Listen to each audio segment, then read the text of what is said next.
अर्थात हिंदू, उसको उन्होंने बहुसंख्यक कहा है। और साथ ही लिखा है अल्पसंख्यक के लिए हर प्रकार की सुविधाएं दी जाएंगी। पूर्व प्रधानमंत्री सरदार मनमोहन सिंह जी ने कहा था, भारत के संसाधनों के ऊपर पहला हक अल्पसंख्यकों का है, विशेष तौर पर मुस्लिम्स का है।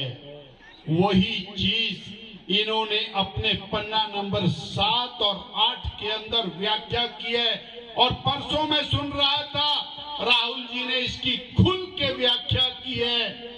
साथियों, ये हिंदू शब्द को स्वीकार करने को तैयार नहीं है। इन्होंने सनातन के लिए कहा ये डेंगू है, मच्छर है, मलेरिया है, इसको खत्म करना है। सुना? इन्होंने कहा डेंगू को, मच्छर को, मलेरिया को खत्म करना है, सनातन को खत्म करना है। और दूसरी बात कही, हम जाति के आधार के ऊपर हिंदू को डिवाइड, जो 1947 में किया, 48 में किया, भारत का विभाजन धर्म के आधार पर किया, उसके बाद जातियों में विभाजित किया, जाति के आधार के ऊपर देश में राज करते रहे। जब जातियां इनसे छूटने लगी तो दोबारा से अल्पसंख्यक अपीसमेंट और उसकी दिशा में आगे बढ़े और जातिगत जनगणना की तरफ आगे बढ़े। जो इन्होंने कुकर्म किया वो मैं आपको याद कराना चाहता हूं। भारत आजाद हुआ 1947 में।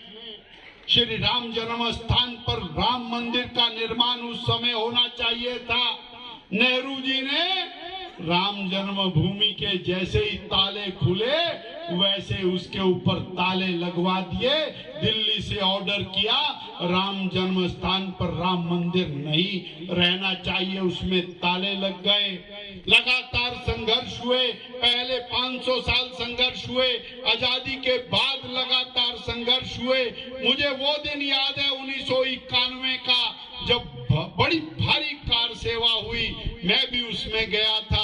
आज भरी सभा में वीरेंद्र कश्यप जी से यहाँ क्षमा याचना भी करता हूँ। मैं जब वहां गया, उस कार सेवा में मुलायम सिंह के मिलिट्री वालों ने लगातार स्टेन गनों से कार सेवकों को भून दिया। मेरे दाहिने और बाएं वाला दोनों मृत्यु को प्राप्त हुए, वीर गति को प्राप्त हुए। प्रभु की इच्छा थी, मैं 1-1.5 महीने बाद कहीं से सोलन जब पहुंचा तो मेरा गुस्सा 7वें आसमान पर था। भाई वीरेंद्र कश्यप जी के ऊपर मैंने गुस्सा निकाला। मेरी क्लिनिक के ऊपर आए वीरेंद्र कश्यप जी। ऐसे सैकड़ों हजारों लोगों ने अपना बलिदान दिया। उसके बाद फिर दोबारा कांग्रेस ने अन्याय किया, भगवान श्री राम जी को टेंट में रखा। हमारे आराध्य देव 24 साल तक टेंट में रहे और उस टेंट के अंदर मंदिर नहीं बनने दिया। इन्होंने, कांग्रेस ने उसका पूरा विरोध किया, न्यायालय में विरोध किया, एफिडेविट फाइल किया। और क्या कहा एफिडेविट में, माताओं बहनों, भगवान राम तो हुए ही नहीं, ये तो केवल एक कपोल कल्पित कहानी है। ना राम हुए, ना सीता हुई, ना लक्ष्मण हुए और ना ही लंका के ऊपर चढ़ाई हुई, ना ही वहां पर राम सेतु है।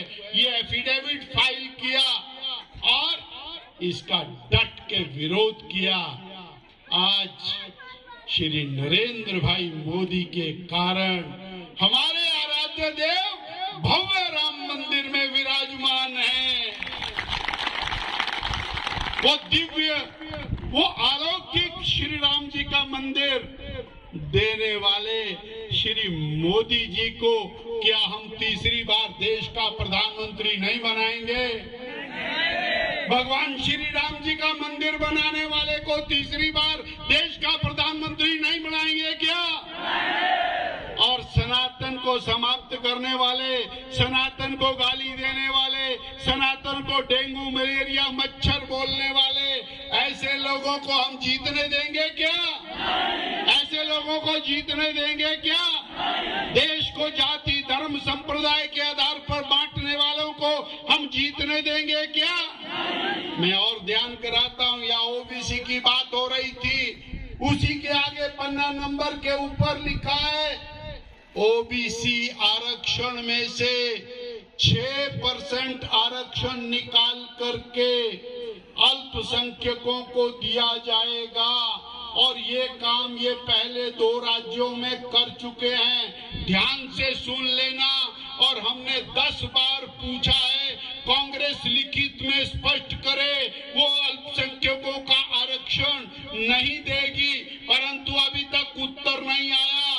इनकी दाल में काला नहीं है, कांग्रेस की दाल ही काली है। ये किसी तरह से गड़बड़ करना चाहते हैं। इसलिए साथियों, जाग जाओ। हम नहीं जागेंगे तो फिर हमारा और आपका हिसाब किताब बाकी सब लोग बराबर करेंगे। ये कांग्रेस का घोषणा पत्र है और बीजेपी का, मोदी का घोषणा पत्र क्या है कि मैं दुनिया के अंदर भारत को सबसे ताकतवर देश बनाऊंगा।